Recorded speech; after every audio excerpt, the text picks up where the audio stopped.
샬롬. 목요일 새벽입니다. 오늘도 주님께서 귀한 하루를 주셨는데 주의 말씀을 사랑하고 또 사모하셔서 말씀의 자리에 나오신 모든 성도님들을 환영하고 또 축복합니다. 같이 기도하겠습니다. 사랑하는 주님, 오늘 말씀을 통하여서 저에게 또 새로운 은혜를 부어 주시옵소서. 말씀의 진리를 깊이 깨닫게 하시고 이 땅 가운데서 승리하고 이기는 자로 살아가게 하여 주옵소서. 오늘 하루도 주 안에서 기뻐하고 우리가 자유하며 평강 가운데 살게 하여 주시옵소서. 예수님의 이름으로 기도드리옵나이다. 아멘.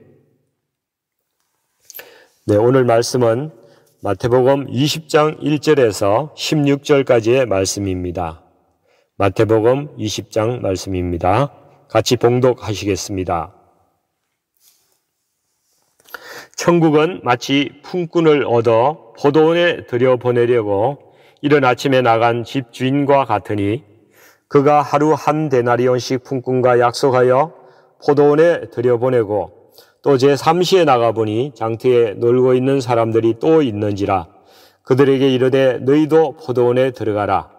내가 너희에게 상당하게 주리라 하니 그들이 가고 또 제6시와 제9시에도 또 나가 그와 같이 하고 제11시에도 나가보니 서 있는 사람들이 또 있는지라 이르되 너희는 어찌하여 종일토록 놀고 여기 서 있느냐. 이르되 우리를 품꾼으로 쓰는 이가 없음이니이다. 이르되 너희도 포도원에 들어가라 하니라. 저물매에 포도원 주인이 청지기에게 이르되 품꾼들을 불러 나중 온 자로부터 시작하여 먼저 온 자까지 삭슬 주라 하니 제11시에 온 자들이 와서 한 데나리온씩을 받거늘 먼저 온 자들이 와서 더 받을 줄 알았더니 그들도 한 데나리온씩 받은지라. 받은 후 집주인을 원망하여 이르되 나중 온 이 사람들은 1시간밖에 일하지 아니하였거늘 그들을 종일 수고하며 더위를 견딘 우리와 같게 하였나이다. 주인이 그 중에 한 사람에게 대답하여 이르되 친구여 내가 네게 잘못한 것이 없노라. 네가 나와 한 데나리온의 약속을 하지 아니하였느냐. 내 것이나 가지고 가라. 나중 온 이 사람들에게 너와 같이 주는 것이 내 뜻이니라. 내 것을 가지고 내 뜻대로 할 것이 아니냐. 내가 선함으로 네가 악하게 보느냐. 이와 같이 나중된 자로서 먼저 되고 먼저 된 자로서 나중되리라. 아멘. 오늘 본문을 통하여 천국과 상급이라는 제목으로 말씀을 나누도록 하겠습니다. 오늘 말씀의 사실상 결론은 마지막 16절에 있는 말씀입니다. 이와 같이 나중된 자로서 먼저 되고 먼저 된 자로서 나중되리라. 이 말씀은 마치 잔치에 초대받은 사람이 상석에 앉아 있는데 주인이 와서 저 말석으로 가라 이렇게 하고 또 말석에 초라하게 앉아 있는 사람을 발견하고 이 상석에 와서 앉으라 하는 것과 같은 말씀입니다. 이 말씀이 왜 결론이 되는지 오늘 그것을 발견하는 것을 목표로 해서 말씀을 나눠보도록 하겠습니다. 그런데 오늘 본문은 마태복음 19장의 부자 청년 이야기와 베드로의 헌신과 보상에 대한 질문 그리고 예수님의 답변이 모두 같이 연결되어 있는 주제입니다. 그래서 같이 말씀드리지 않을 수가 없습니다. 여러분, 부자 청년이 예수님을 찾아왔다가 내 소유를 다 팔아서 가난한 자에게 나누어 주라. 그리하면 하늘에서 보화가 내게 있으리라. 그리고 와서 나를 따르라 하는 예수님 말씀에 마음에 큰 부담을 느끼고 예수님을 떠나가게 됩니다. 예수님은 부자가 천국에 들어가는 것이 어렵다고 말씀하십니다. 제자들이 깜짝 놀라서 저렇게 훌륭한 신앙과 인품을 가진 부자 청년이 천국에 들어가지 못한다면 그럼 누가 구원을 얻을 수 있겠냐고 놀라서 말합니다. 그리고 베드로는 우리는 모든 것을 버리고 주님을 따랐으니까 저희에게는 확실한 보장이 있는 것이 아니겠습니까? 라는 취지로 예수님께 질문을 합니다. 예수님께서 보상이 있다라고 대답을 하십니다. 그리고 나서 예수님이 오늘 본문인 포도원 주인의 비유 말씀을 하게 됩니다. 여러분, 부자 청년과 관련해서 그럼 한 가지 질문을 던져보겠습니다. 우리가 구원을 받기 위해서는 가진 모든 것을 다 버리고 예수님을 쫓아야 구원을 받는 것일까요? 만약 그렇다고 말한다면 구원받을 수 있는 자가 과연 몇이나 될까요? 또 그것은 행위로 구원받는 것이 되지 않겠습니까? 구원은 하나님의 은혜를 인하여 믿음으로 받는 것이지 나의 행위로 받는 것이 아니지 않습니까?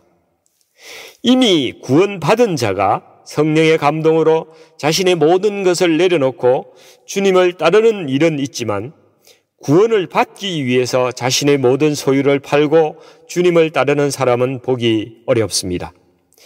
그러므로 이 말씀은 우리의 구원에 관한 말씀이 아니라 구원받은 성도가 천국, 즉 하나님의 통치권이 작동하는 나라에 참여하는 권세와 그 나라에서 누리게 되는 보상과 영광의 문제를 다루고 있는 것이라는 사실을 알 수가 있습니다. 여러분, 예수님 때의 팔레스타인 지방의 포도원은 일이 많은 곳입니다. 여우를 막기 위해서 돌담도 정비해야 되고 도둑을 막으려고 망루도 세워야 합니다. 또 때를 따라서 가지를 잘 쳐줘야 열매가 잘 맺기 때문에 그러한 일들도 하게 됩니다. 수확할 때가 되면은 이제 바구니에 포도를 수확해서 운반하는 일을 하고 또 포도원에 있는 포도 접틀로 가져가서 포도를 잊어서 그것을 통해서 포도주를 만들게 됩니다. 이렇게 만든 포도주는 로마 제국에서 대부분 가져갔습니다. 당시 포도원은 대량 생산을 하는 큰 플란테이션 농장으로 운영이 되었습니다. 여기에 품꾼들은 많은 노동시간과 저임금에 혹사를 당하고 있었습니다. 그런데 예수님은 현실의 포도원과는 차원이 다른 한 이상한 포도원 주인 이야기를 하심으로써 천국의 성격과 그 모습과 이미지를 제자들에게 전달해 주시고 계십니다. 본문에서 포도원 주인은 몇 차례나 밖에 직접 나가서 인력 시장에서 사람들을 품꾼으로 불러옵니다. 아침 6시 정도 되는 이른 아침에 사람들을 불러서 하루에 한 데나리온씩 주기로 계약을 하고 사람을 들여보냈습니다. 한 데나리온은 당시 노동자의 하루의 품삯입니다. 오전 9시에 나가서 또 장터에 놀고 있는 사람들이 있어서 포도원에 들어가라고 말합니다. 이들에게는 상당하게 주겠다고 약속을 했습니다. 상당하게라는 말은 헬라어에서 디카이오스라는 말인데 정의롭게 또 사리에 맞게라는 의미를 가지고 있습니다. 아마 품꾼들은 시간상으로 계산해서 적정한 비율의 일당을 주겠지라고 생각했을 것입니다. 정오 12시에 그리고 오후 3시에도 또 나가서 그렇게 사람들을 들여보냈습니다. 그런데 보통 포도원은 오후 6시까지 일하는데 오후 5시에 또 나가보니까 서 있는 사람들이 있습니다. 그래서 이번에는 포도원 주인이 물어봅니다. 너희는 어찌하여 종일토록 놀고 여기 서 있느냐? 이들이 우리를 품꾼으로 쓰는 이가 없어서 여기 있습니다. 그러면 너희도 포도원에 들어가라. 이들은 일당은 거의 받지 못하겠지만은 다만 몇 푼이라도 벌어서 아기 우유값이라도 해야 되겠다 하는 그러한 심정으로 들어갔을 것입니다.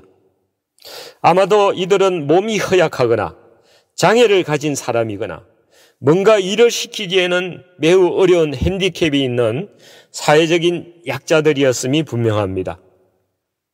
그래서 이제 품꾼들은 이른 아침에 온 그룹도 있고 중간 시간에 온 그룹도 있고 일을 마치기 1시간 전에 들어온 그룹도 있어서 이 사람들이 같이 일을 하게 됩니다. 8절에 보면은 저물어서 이제 결산할 때가 왔습니다. 일한 것에 대한 보상을 지급해야 하는 시간이 온 것입니다. 그런데 일당을 지급하는 순서가 나중 온 자로부터 삭슬 주라고 주인이 청지기에게 말합니다. 그리고 이들이 하루 일당 전체가 되는 한 데나리온을 받았습니다. 이 사람들은 놀라고 감격했을 것입니다. 한 일도 별로 없는데 크게 은혜를 입었다고 생각을 했을 것입니다. 일찍 온 사람들은 당연히 우리는 당초 계약보다 더 높이 주겠구나 하는 기대감이 있었습니다. 그러나 모두 동일하게 한 데나리온이 지급되자 먼저 온 사람들에게 불만이 터져 나옵니다. 주인이 공정하지 않다는 것입니다. 포도원 주인의 계산법과 일찍 온 품꾼들이 생각하는 공정이라는 가치관이 서로 다르다는 것을 우리는 본문 말씀을 통해서 알 수가 있습니다. 그런데 우리가 보기에도 참 이상한 점이 두 가지가 있음을 발견할 수가 있습니다. 그 첫째가 일당의 지급 순서입니다. 만약 먼저 온 자부터 일당을 지급했다면 어떻게 되었을까요? 아무 문제가 없었을 것입니다. 가장 먼저 온 사람들이 계약대로 일당을 받고 만족하며 돌아갔을 것입니다. 중간에 온 사람들도 한 데나리온을 주면 자기가 생각했던 것보다 후한 일당에 얼마나 감사하면서 돌아갔겠습니까? 마지막에 온 사람들은 더 말할 수가 없이 감격하고 눈물을 흘리면서 돌아갔을 것입니다. 이렇게 모두가 해피한 방법이 있는데 왜 마지막에 온 사람부터 일당을 지급해서 이렇게 먼저 온 사람들의 불만을 갖게 하는지 이해가 잘 되지 않습니다. 포도원 주인은 이 보상의 순서를 왜 이렇게 거꾸로 했을까요? 일찍 포도원에 들어온 사람들은 여러분 포도원에서 점심도 먹고 물도 마시고 포도도 아마 따먹으면서 일했을 것입니다. 그러나 포도원 밖에서 하루 종일 누가 나를 데려가지 않나 하고 조바심으로 기다리며 점심도 굶고 물도 마시지 못하고 있는 사람들이 있다는 것을 아무도 신경 쓰지 않았습니다. 오직 이 포도원 주인만이 그들을 긍휼하게 여겼습니다. 포도원 주인은 이 약자들에게 선하게 대하는 것이 천국의 삶의 가치라는 것을 알려주고 싶었습니다. 한 공동체임에도 불구하고 그것을 망각하고 살아가는 모든 이에게 울림을 주고 싶었던 것입니다. 여러분, 두 번째는 또 왜 모든 품꾼에게 동일하게 일당을 지급하는가 하는 것입니다. 여러분은 정의가 무엇이라고 생각하십니까? 이것은 하나님 나라의 정의가 무엇인지를 이 포도원 주인이 보여주려고 하는 것입니다. 여러분, 이 비유에서 손해를 본 품꾼이 있습니까? 없습니다. 그러면 누가 가장 큰 손해를 보았습니까? 포도원의 주인입니다. 포도원 주인은 자기의 권리를 스스로 제한하고 누릴 권리를 포기하였습니다. 포도원의 주인은 선합니다. 긍휼한 마음이 있습니다. 이것이 1절에 천국은 마치 포도원 주인 같다는 의미가 여기에서 설명되고 있습니다. 포도원의 주인은 왜 이런 생각을 하는 것일까요? 우리가 하나님이 긍휼하시다는 말로 이 문제를 그냥 넘어가야 할까요? 여러분, 현실 세계의 경제 구조 측면에서 우리는 한번 살펴볼 문제가 있습니다.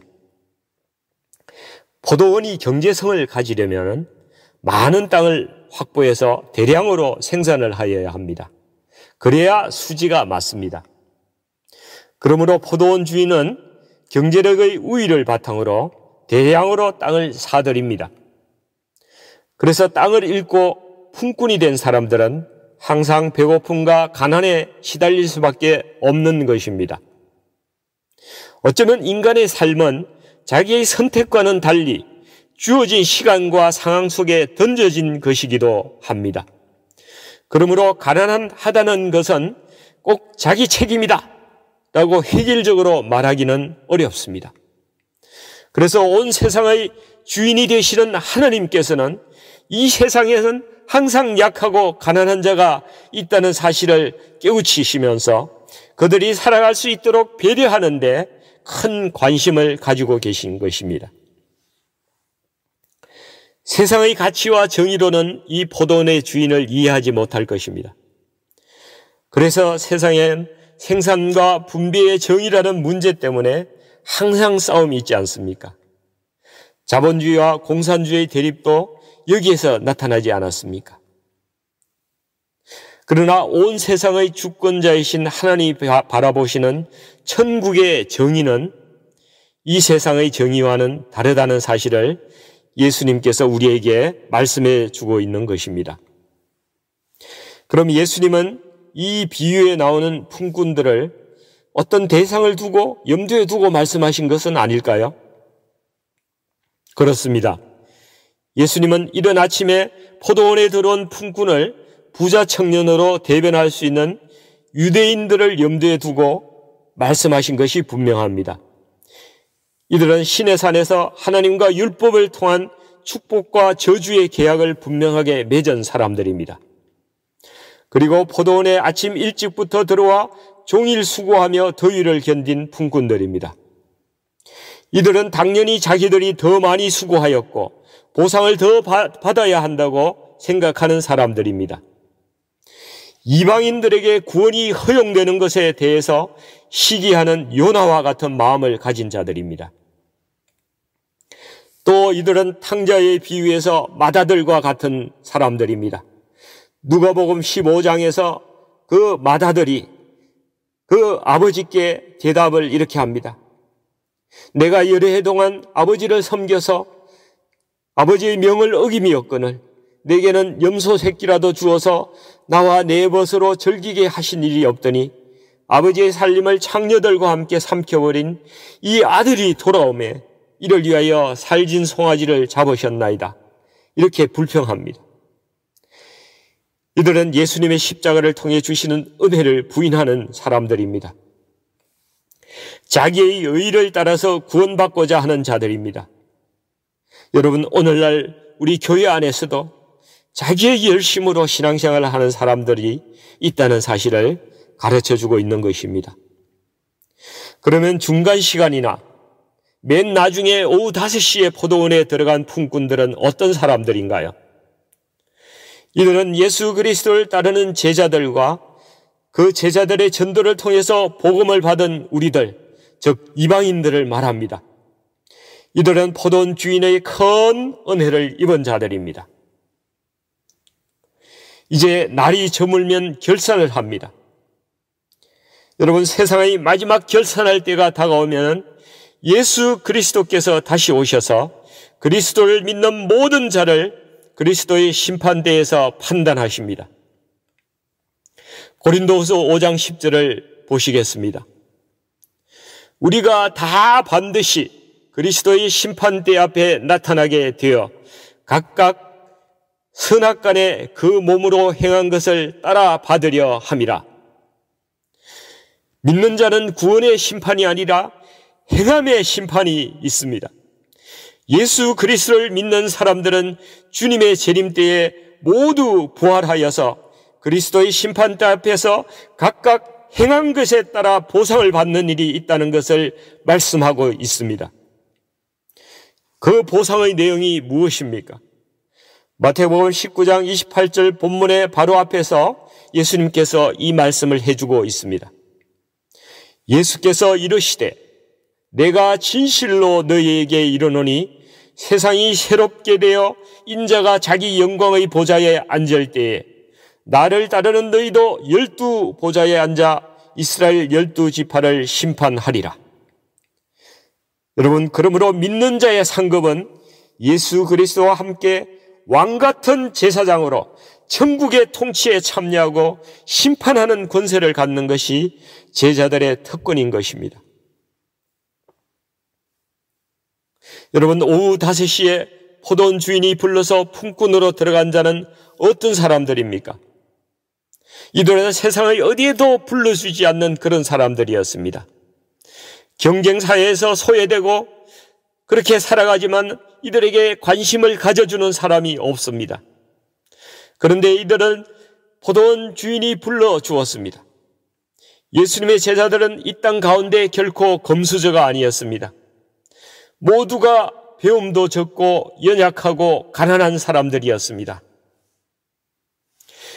그러나 이들은 돌아온 둘째 아들의 심정을 가지고 주님 앞에 선 사람들입니다. 둘째 아들이 내가 일어나 아버지께 가서 이르기를 아버지 내가 하늘과 아버지께 죄를 지었사오니 지금부터는 아버지의 아들이라 감당하지 못하겠나이다. 나를 품꾼의 하나로 보소서 하고 자신을 회개한 자입니다. 예수님의 곁에는 항상 죄인들이 있지 않았습니까? 자신이 의인이라고 생각하는 자들은 예수님과 함께 하지 않았습니다.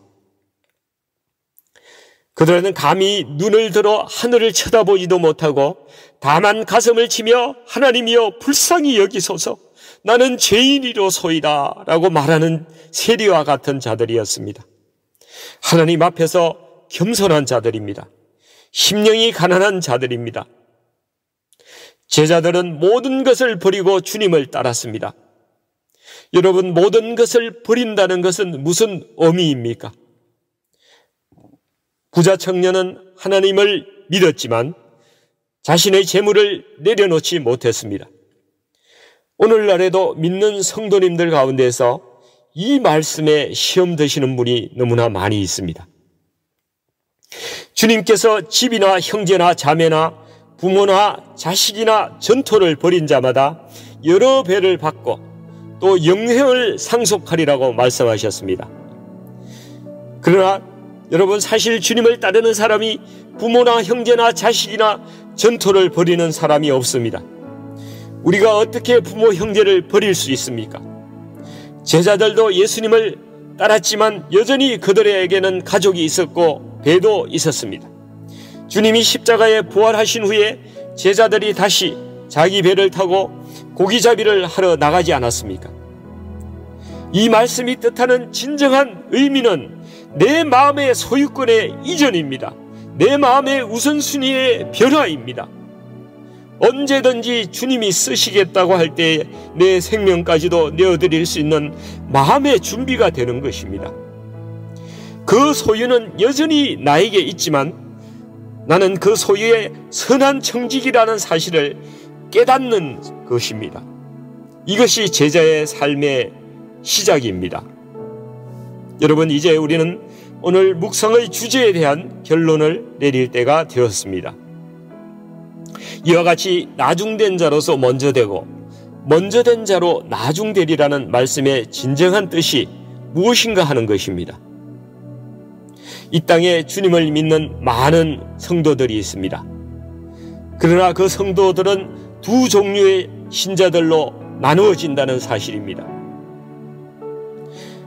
한 신자들은 선하고 열심이고 능력 있지만은 자신을 주님께 내려놓지 못하고 이 땅의 영화를 위해 자신을 포기하지 못하는 성도들이 있다는 사실입니다.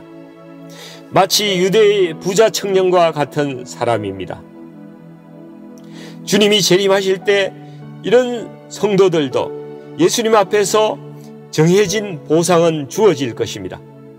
그러나 그 영광은 마치 잔치의 말석에 가서 앉게 되는 것과 같을 것이라는 사실입니다. 그러나 이 땅에서 힘들고 어려운 삶을 살아가는 약한 품꾼과 같은 사람일지라도 주님께 감사하며 겸손하며 주님을 의지하며 자신의 가진 모든 것을 주님 앞에 내려놓는 예수님의 제자들과 같은 사람들이 있습니다. 그들이 예수 그리스도의 왕국이 임하실 때에 주님께서 그들에게는 자신들이 생각한 정도가 아니라 그것을 훨씬 뛰어넘는 보상이 있을 것이라는 사실을 오늘 말씀을 통해서 주고 계십니다. 그를 높이며 잔치의 상석에 앉히며 영광스럽게 하실 것입니다. 그들은 왕같은 제사장으로서 주님의 나라에 참여하게 되는 것입니다. 여러분, 성도는 모두 하나님의 귀한 백성들입니다. 모두 믿음으로 구원받은 백성입니다. 그러나 한 사람은 이 땅에서 영광을 더 귀하게 여기고 천국에서의 영광을 소홀히 여기는 신자가 있습니다. 그를 주님은 안타깝게 여기십니다.